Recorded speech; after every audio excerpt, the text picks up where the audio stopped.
पत्नी चाय कैसी बनी? पति बहुत शानदार। पत्नी पर बेटे ने तो कहा कि अच्छा नहीं है बनी। पति नादान है, अभी शादी होने के बाद सब सीख जाएगा। घर में शांति बनाए रखने के लिए कहाँ पर क्या बोलना है।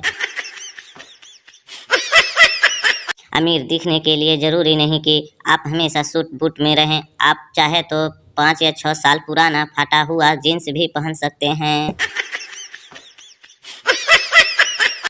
पहले रोज रोज हमारे घर में हमेशा मेहमान आते ही रहते थे। फिर हमारी दूरी की एक मौसी ने हमें नेटवर्क चैन मार्केटिंग का बिजनेस शुरू करने को कहा और साथ में एलआईसी की एजेंसी ले ली। अब पूरा 1 साल हो गया है, बुलाने पर भी कोई मेहमान नहीं फटकते हैं।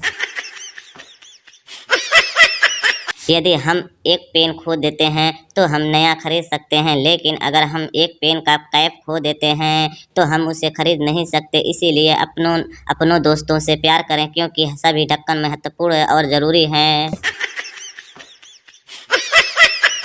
मरीज, डॉक्टर साहब आपने जो वजन कम करने की दवा दी थी उससे तो मुंह में छाले हो गए हैं। डॉक्टर, तभी तो वजन कम होगा भाई। मरीज बेहोश।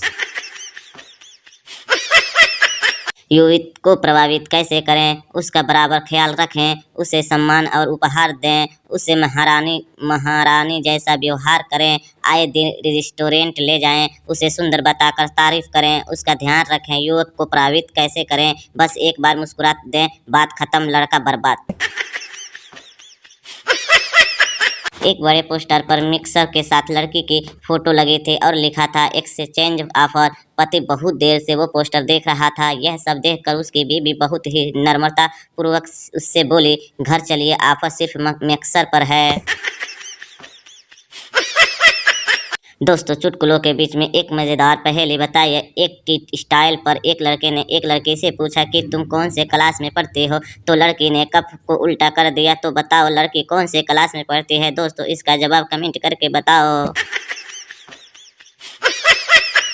हद हो गई यार, बिल्कुल सच्चाई का जमाना ही नहीं रहा। आज मैंने अपनी पत्नी से कहा, मेरा दिल एक मोबाइल है और तुम उसकी सिम हो। तो पत्नी ने शक भरी निगाहों से देखते हुए पूछा, तुम्हारा मोबाइल डबल सिम वाला तो नहीं है ना? चीन से एक चीनी आदमी भारत आया और उसने एयरपोर्ट पर एक ऑटो लिया। रास्ते में एक बस को देखकर उसने ऑटो ड्राइवर से कहा कि भारत में बसें बहुत ही धीमी चलती है, जबकि चीन में बसें बहुत तेज चलती है। कुछ देर बाद जब वो एक रेलवे पुल पर आया और देखा कि पुल के ऊपर से एक ट्रेन गुजर रही है, तब चीनी आदमी ने ऑटो ड्राइवर से बोला कि यहाँ ट्रेनें भी बहुत धीमी चलती है, जबकि चीन में ट्रेन बहुत तेज रफ्तार से चलती है। पूरी यात्रा के दौरान उसने ड्राइवर से भारत को चीन की तुलना में छोटा दिखाने की पूरी कोशिश करता रहा। हालांकि पूरी यात्रा के दौरान बेचारा ऑटो चालक बिल्कुल चुपचाप रहा। चीनी आदमी जब अपने निर्धारित लोकेशन पर पहुंच गया तो उसने ड्राइवर से पूछा कि मीटर रीडिंग और ऑटो का किराया कितना हुआ। ऑटो ड्राइवर ने जवाब दिया, 30,000 रुपये हुए। ऑटो का किराया सुनकर उस चीनी के होश उड़ गए। वो चिल्लाया, ओ भाई, तुम मुझसे मजाक कर रहे हो क्या?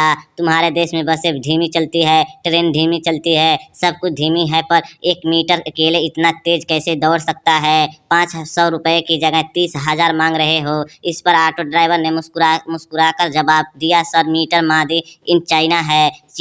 चीनी आदमी यह सुनकर कोमा में चला गया।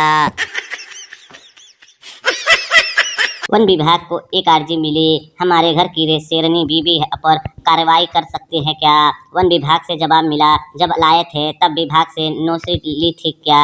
अर्जीकर्ता का जवाब आया, महोदय, हम तो बकरी लाए थे, शेरनी कब बन गई मालूम ही नहीं पड़ा।